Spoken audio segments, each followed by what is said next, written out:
क्या सच में आने वाले वर्षों में वह समय आने वाला है जब समुद्र अपनी मर्यादा तोड़कर श्री क्षेत्रपुरी की पवित्र धरती को निगलने लगेगा?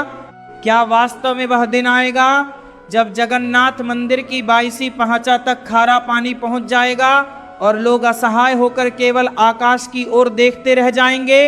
आकाश की ओर देखते रह जाएंगे। क्या यह केवल एक लोक कथा है या फिर सदियों से चली आ रही चेतावनियों का वह अंतिम चरण है जिसकी आहट अब हमारे चारों ओर सुनाई देने लगी है? और अगर ऐसा हुआ तो क्या स्वयं भगवान जगन्नाथ, बलभद्र और माता सुभद्रा उस पवित्र रत्न सिंहासन को छोड़ देंगे जहां करोड़ों भक्तों की आस्था धड़कती है? यह प्रश्न केवल एक कहानी नहीं बल्कि एक ऐसा रहस्य है जो हर भक्त के मन में कहीं न कहीं हलचल पैदा करता है। उड़ीसा की लोक परंपराओं, संतों की वाणी और प्राचीन ग्रंथों में एक ऐसी भविष्यवाणी बार बार सुनाई देती है जो आज के समय में पहले से कहीं अधिक प्रासंगिक लगने लगी है। कहा जाता है कि प्राचीन काल में समुद्र की लहरें मंदिर के अत्यंत समीप तक आ जाती थीं और तब स्वयं भगवान ने समुद्र देव को मर्यादा में रहने का आदेश दिया था। समुद्र ने वचन दिया कि वह पुरी और मंदिर की सीमा कभी पार नहीं करेगा, परंतु लोक मान्यता यह भी कहती है कि जब कलयुग अपने अंतिम चरण में पहुंचेगा, जब अधर्म और पाप का बोझ धरती पर असहनीय हो जाएगा, तब वही समुद्र अपना वचन तोड़ देगा। कल्पना कीजिए उस दृश्य की जब आकाश काला पड़ जाए, हवाएं गर्जना करने लगें और महासागर अपनी समस्त शक्ति के साथ तट की ओर बढ़े। भविष्य मालिका और ओडिया संत परंपरा में वर्णन मिलता है कि एक दिन ऐसा आएगा जब प्रलयंकारी जलधारा मंदिर की 22वीं पहाचा अर्थात 22वीं सीढ़ी तक पहुंच जाएगी। यह केवल भौतिक बाढ़ नहीं होगी बल्कि एक आध्यात्मिक संकेत होगा कि समय का चक्र निर्णायक मोड़ पर पहुंच चुका है। जब समुद्र का खारा जल उस पवित्र सीढ़ी को स्पर्श करेगा तब वह क्षण कलयुग के इतिहास का सबसे गंभीर क्षण माना जाएगा। किंतु इस कथा का सबसे रहस्यमय भाग वह है जो इसके बाद घटित होने की बात कही जाती है। मान्यता है कि जब मुख्य धाम संकट में होगा तब भगवान जगन्नाथ अपने बड़े भाई बलभद्र और बहन सुभद्रा के साथ एक गुप्त स्थल की ओर प्रस्थान करेंगे। वह स्थल है छतिया बट, जो जाजपुर क्षेत्र में स्थित एक प्राचीन और रहस्यमयी तीर्थ माना जाता है।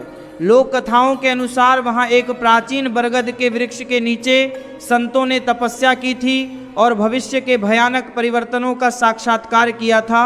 कहा जाता है कि वही स्थान कलयुग का दूसरा श्री क्षेत्र बनेगा। इस विश्वास से जुड़ा एक और रहस्य है भगवान कल्की की तलवार। कुछ परंपराओं में वर्णन है कि छतिया बट में एक दिव्य खड्ग सुरक्षित है जो कलयुग के अंतिम समय में प्रकट होगा। यह तलवार केवल एक अस्त्र नहीं बल्कि धर्म और न्याय का प्रतीक मानी जाती है। जब अधर्म अपनी सीमा पार करेगा तब भगवान विष्णु का अंतिम अवतार कल्की उस शक्ति को धारण करेंगे और धर्म की पुनर्स्थापना करेंगे। यह कथा केवल विनाश की नहीं बल्कि परिवर्तन की कथा है। कहा जाता है कि उस काल में 7 दिनों तक अंधकार छा सकता है, आकाश लाल हो सकता है और धरती पर भूकंप तथा जल प्रलय जैसी घटनाएं हो सकती हैं। किंतु इन वर्णनों को शाब्दिक सत्य मानना या प्रतीकात्मक संकेत समझना ये हर व्यक्ति की आस्था और विवेक पर निर्भर करता है। आधुनिक विद्वानों में भी भविष्य मालिका पर अध्ययन हुआ है। कुछ शोधकर्ताओं ने इन ग्रंथों की व्याख्या सामाजिक और नैतिक चेतावनी के रूप में की है। उनका कहना है कि समुद्र का बढ़ता जलस्तर, जलवायु परिवर्तन, प्राकृतिक आपदाएं और समाज में बढ़ती अशांति, ये सभी संकेत हमें सावधान करते हैं कि यदि मानवता ने संतुलन और नैतिकता नहीं अपनाई तो परिणाम गंभीर हो सकते हैं।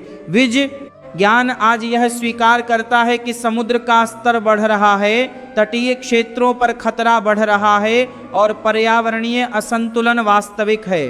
परंतु क्या इसे सीधे आध्यात्मिक भविष्यवाणियों से जोड़ देना उचित है?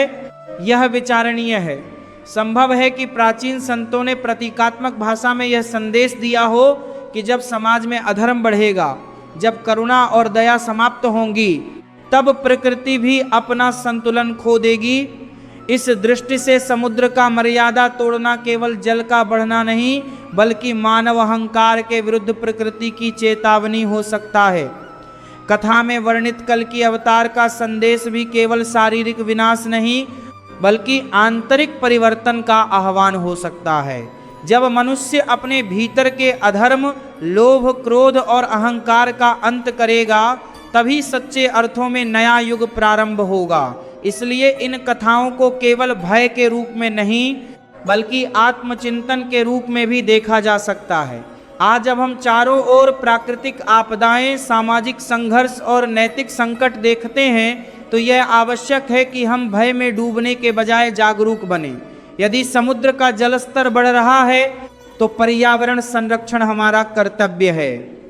यदि समाज में हिंसा और अन्याय बढ़ रहा है तो धर्म, करुणा और सत्य का मार्ग अपनाना हमारी जिम्मेदारी है।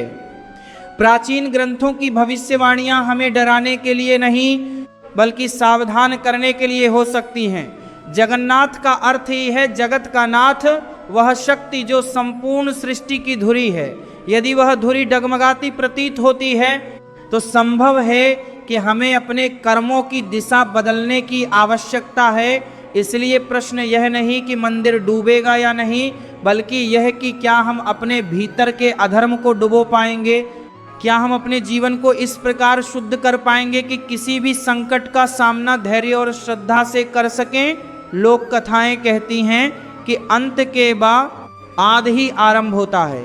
यदि कभी कोई बड़ा परिवर्तन आता है तो वह केवल विनाश नहीं बल्कि पुनर्जन्म का संकेत भी होगा। भय से अधिक महत्वपूर्ण है विश्वास और अंधविश्वास से अधिक आवश्यक है संतुलित आस्था। यदि आप इन कथाओं को सुनते हैं तो उन्हें केवल सनसनी के रूप में नहीं बल्कि आत्म मंथन के रूप में सुने। धर्म का सार यही है कि मनुष्य अपने कर्मों को शुद्ध करे, प्रकृति का सम्मान करे और ईश्वर की शरण में रहते हुए भी विवेक को न छोड़े, चाहे भविष्य में कुछ भी हो। सत्य यही है कि मानवता का कल्याण केवल सद्कर्म, करुणा और संतुलन में है और यदि कभी वह कठिन समय आया भी तो वही लोग सुरक्षित रहेंगे जिनके हृदय में भय से अधिक विश्वास और घृणा से अधिक प्रेम होगा। तो क्या ये कहानी यहीं समाप्त हो जाती है या फिर असली रहस्य अब शुरू होता है?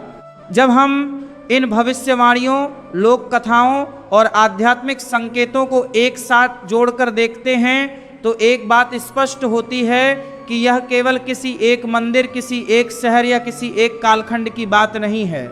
यह पूरी मानवता के आचरण, उसके कर्मों और उसके अहंकार की कहानी है। जब जब मनुष्य ने प्रकृति को चुनौती दी है, जब जब उसने अपनी सीमाएं भूलकर स्वयं को ही सर्वोपरि मान लिया है, तब तब इतिहास ने करवट ली है। प्रश्न यह नहीं कि समुद्र कब बढ़ेगा, प्रश्न ये है कि क्या हमने अपने भीतर बढ़ते अंधकार को पहचाना है। उड़ीसा की परंपराओं में यह विश्वास गहराई से जुड़ा है कि जब संकट आएगा तो वह केवल भौतिक नहीं होगा बल्कि आध्यात्मिक परीक्षा भी होगी। समुद्र का मर्यादा लांघना केवल जल का तट पार करना नहीं बल्कि यह संकेत हो सकता है कि मानवता ने भी अपनी मर्यादा खो दी है और जब मर्यादा टूटती है तो संतुलन डगमगाता है। यह संतुलन ही सृष्टि को थामे हुए है। यदि यह डगमगाया तो परिणाम व्यापक होंगे। कहा जाता है कि कलयुग के अंतिम चरण में मनुष्य को अपने ही कर्मों का सामना करना होगा। कोई भी बाहरी शक्ति तब तक रक्षा नहीं करेगी जब तक भीतर की चेतना जागृत न हो। धर्म केवल अनुष्ठान नहीं बल्कि जीवन जीने का तरीका है। सत्य बोलना, अन्याय का विरोध करना, करुणा रखना, प्रकृति का सम्मान करना, यही सच्चा धर्म है। यदि इन मूल्यों को त्याग दिया जाए तो चाहे मंदिर सुरक्षित रहे या न रहे, समाज भीतर से टूट जाता है। बहुत से लोग इन कथाओं को सुनकर भयभीत हो जाते हैं, परंतु भय समाधान नहीं है। समाधान है जागरूकता। यदि समुद्र का जल स्तर बढ़ रहा है तो यह हमें पर्यावरण के प्रति सजग होने का संकेत देता है। यदि समाज में हिंसा बढ़ रही है तो ये हमें प्रेम और संयम अपनाने का संदेश देता है। यदि भविष्यवाणियाँ चेतावनी देती हैं तो उनका उद्देश्य हमें डराना नहीं बल्कि दिशा दिखाना है। ये भी संभव है कि प्राचीन संतों ने प्रतीकात्मक भाषा में ये बताया हो कि जब मनुष्य अपने भीतर के अधर्म को समाप्त करेगा तभी नया युग प्रारंभ होगा। कल्कि की तलवार को यदि प्रतीक माने तो वह न्याय और सत्य की धार है, जो पहले हमारे भीतर चलनी चाहिए। जब हम अपने दोषों को काटेंगे तभी समाज का शुद्धिकरण संभव होगा। आज आवश्यकता इस बात की है कि हम अफवाहों और अंधविश्वास से ऊपर उठकर संतुलित दृष्टिकोण अपनाएं। आस्था रखें पर विवेक के साथ, श्रद्धा रखें पर जिम्मेदारी के साथ। यदि हम सच में किसी भी संभावित संकट से बचना चाहें तो उसका सबसे बड़ा उपाय है अपने कर्मों को शुद्ध करना, समाज में सद्भाव फैलाना और प्रकृति के साथ सामंजस्य स्थापित करना। याद रखिए, हर युग परिवर्तन से गुजरता है, हर अंधकार के बाद प्रकाश आता है। यदि कभी कठिन समय आता भी है तो वह स्थायी नहीं होगा। जो स्थायी है वह है सत्य, जो अटल है वह है ईश्वर की करुणा, और जो सबसे शक्तिशाली है वह है मनुष्य का जागृत विवेक। लेकिन अभी भी एक प्रश्न शेष है, क्या यह सब केवल भविष्य की बात है या उसके बीज वर्तमान में ही बोए जा चुके हैं? जब हम चारों ओर दृष्टि डालते हैं तो पाते हैं कि परिवर्तन की आहट बहुत सूक्ष्म रूप से हमारे जीवन में प्रवेश कर चुकी है। प्रकृति का असंतुलन, मनुष्य के भीतर बढ़ता असहिष्णुता का भाव, संबंधों में स्वार्थ की प्रधानता, क्या ये वही संकेत तो नहीं जिनकी ओर संतों ने इशारा किया था? यदि समुद्र का जल स्तर बढ़ रहा है, यदि तटीय क्षेत्रों में खतरा मंडरा रहा है, तो यह केवल भूगोल का विषय नहीं बल्कि जीवन शैली का परिणाम भी है। कथाओं में वर्णित है कि जब समय का चक्र निर्णायक मोड़ पर पहुंचता है तो पहले चेतावनी आती है, फिर परीक्षा और अंत में परिवर्तन। चेतावनी को जो समझ लेता है वह परीक्षा में टिक जाता है, जो परीक्षा में टिक जाता है वही परिवर्तन के बाद नए युग का साक्षी बनता है। इस दृष्टि से देखें तो यह पूरा प्रसंग किसी भयावह अंत की घोषणा नहीं बल्कि एक आध्यात्मिक परीक्षा की भूमिका भी हो सकता है। कल्पना कीजिए उस क्षण की जब मनुष्य को यह एहसास हो कि उसके पास छिपने के लिए कोई सुरक्षित कोना नहीं है, न धन, न पद, न शक्ति। तब केवल उसका अंतःकरण उसके साथ खड़ा होगा। यदि अंतःकरण निर्मल है तो संकट भी साधना बन जाता है। यदि अंतःकरण कलुषित है तो समृद्धि भी भय का कारण बन जाती है। इसीलिए प्राचीन कथाएं बार बार यही कहती हैं कि सच्ची सुरक्षा बाहरी दीवारों में नहीं बल्कि भीतर की शुद्धता में है। कुछ परंपराओं में यह भी कहा गया है कि जब अधर्म अपनी पराकाष्ठा पर होगा तब समाज स्वयं अपने भार से टूटने लगेगा। लोग सत्य को सुनना नहीं चाहेंगे परंतु सत्य अपना मार्ग स्वयं बना लेगा। ऐसे समय में जो व्यक्ति संतुलित रहेगा वही मार्गदर्शक बनेगा। यह युग केवल विनाश का नहीं बल्कि चयन का युग है। आप किस ओर खड़े हैं यह तय करने का समय है। यदि हम इस कथा को प्रतीकात्मक रूप में समझें तो समुद्र का उफान हमारे भीतर उठते विकारों का प्रतीक हो सकता है। 22 पहाचा वह सीमा है जहाँ तक हम अपने दोषों को सहन करते हैं।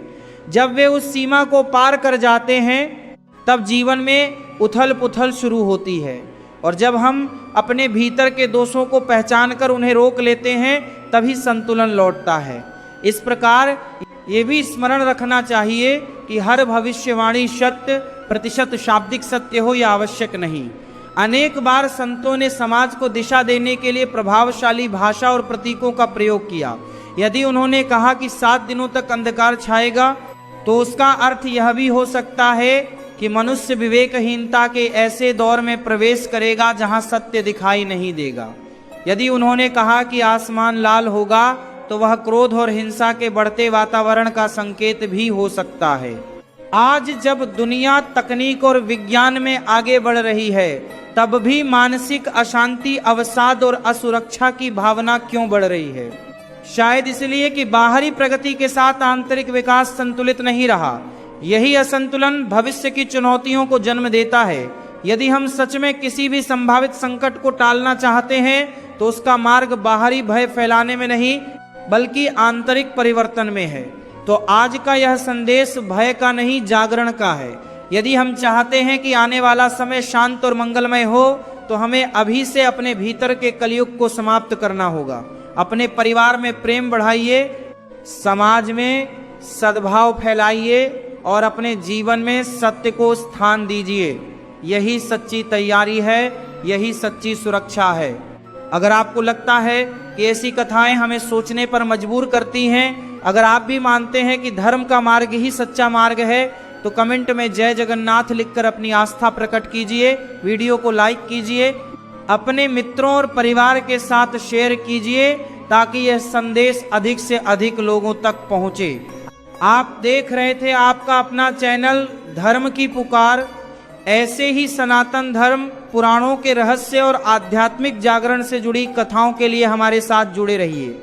जय श्री कृष्ण, जय जगन्नाथ। फिर मिलेंगे एक नई कथा और एक नए रहस्य के साथ।